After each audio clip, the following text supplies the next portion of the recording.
Hey, what is up guys, MKBHD here, and this is the long talked about Samsung Galaxy S5. So after the presentation of all its new features, I got to spend about an hour of quality time with this new phone, so here are my honest first impressions of all this stuff. So first of all, the new specs, since you can't really avoid them, it has a 2.5 gigahertz quad-core processor, 2 gigs of RAM, LTE, and 802.11 AC Wi-Fi. Nothing too insane under the hood here, but definitely in the top tier. This is a high-end flagship phone.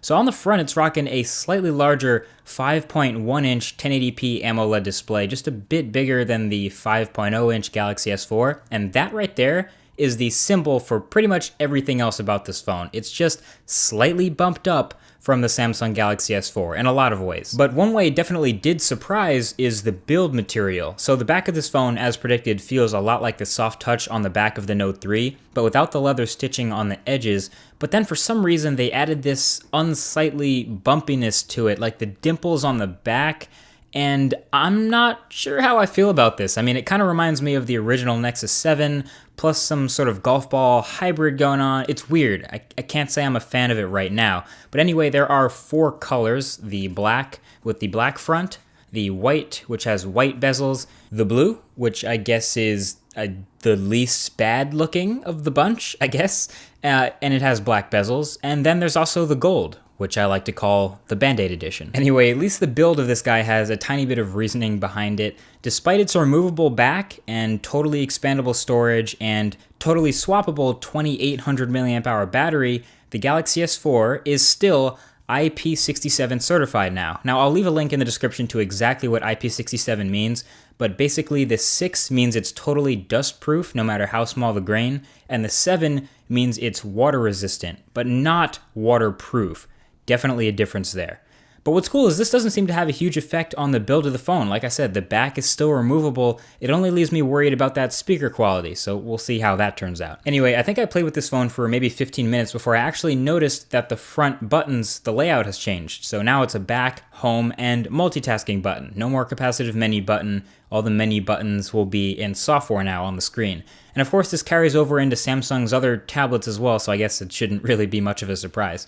And speaking of buttons, in a very Apple-inspired move, Samsung went ahead and put a fingerprint sensor in the home button. So this one you need to swipe to use, and basically once it's set up, it can be used to log into certain secure apps like PayPal or even unlocking the phone itself. Surprise. I kind of wish it would go a little bit further than that, like maybe I could log into sites in Google Chrome using my fingerprint, but you know, that kind of stuff is a while off. I did notice this new home button felt a tiny bit less clicky, a little bit less tactile than usual, like it was on the S3 or S4. Maybe it was just my unit, but hopefully it's not quite as mushy feeling when it's on retail shelves. Now, another thing they made a huge deal about is the camera on the back of this guy. So it is a slightly larger 16 megapixel sensor and a new dedicated image signal processor, so this shooter supposedly has the fastest autofocus in any smartphone, clocking in at an average of 0.3 seconds. No idea how I'm supposed to verify this, but playing with the phone, I gotta say, it definitely did feel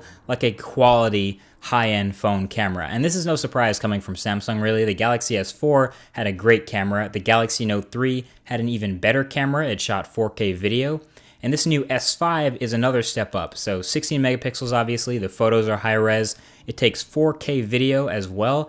And it has some awesome new HDR processing and selective focus modes and super fast burst mode that took 30 shots in probably about 3.5 seconds, and a whole bunch more features. As we know, Samsung likes to throw every feature in the world into their camera. Now, I couldn't really pixel peep and judge the actual image quality from the time I spent with it, but I can guarantee you that this is something that we'll be taking a much deeper look at in the full review. But taking a look around the back again, you might have noticed some other weird looking things below that camera lens. One of them, yes, is a flash, but the other 2 make up a heart rate monitor. So, of course, you have to use freaking S-Health to take advantage of it. But yes, you can hold your finger up to the back of this phone for a few seconds, and it'll tell you your heart rate. It'll give you a heart rate reading. Not sure how many people are actually going to use this, but that's Samsung for you. It makes for a good ad. It makes for a good demo. It's good to show off to your friends, so of course they built it in. So overall, yeah, messing around with the Galaxy S4, got that feeling that performance is a little bit smoother, not faster, but smoother. So I'm getting in mind that this really feels like a Galaxy S4S. Dare I say it? Yeah, I said it. It's the Galaxy S4S. It's got a ton of minor conservative improvements, a little bit weird of a tweak to the design. I'm still not sure how I feel about it. It's obviously inspired by some other manufacturers in some places, but it's just so easy to call this a Galaxy S4 Part 2. Not that that's a bad thing. I guess people were just expecting bigger changes, that's all. TouchWiz changes especially. I mean, you can see here on top of Android 4.4, TouchWiz is looking a little bit flatter, a little bit more toned down, even though there's still some crazy stuff going on with the settings, but it's definitely still Samsung UX, and you have plenty of Samsung customizations and Samsung apps installed.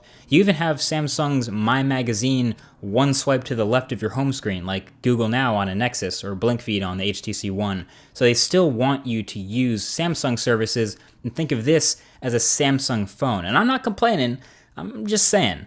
So that's my first impressions of the Galaxy S5. Of course, there's much more new stuff from Samsung. The new Gear watches, a new fitness band that looks pretty hot, actually. You can expect to see this phone advertised right alongside these new wearables because they'll probably want to make you buy them both at the same time. But I'll have much more in-depth coverage of the phone, the accessories, the wearables, and much more when it all comes out in early April, so definitely hit that subscribe button below if you don't want to miss that. Oh, and hit that like button if you enjoyed the video, if you liked it. And share it with your friends. Let them know what's good with the Galaxy S5. This is the video to share with them. Thank you for watching, guys. Hope you enjoyed, and I'll talk to you in the next one. Peace.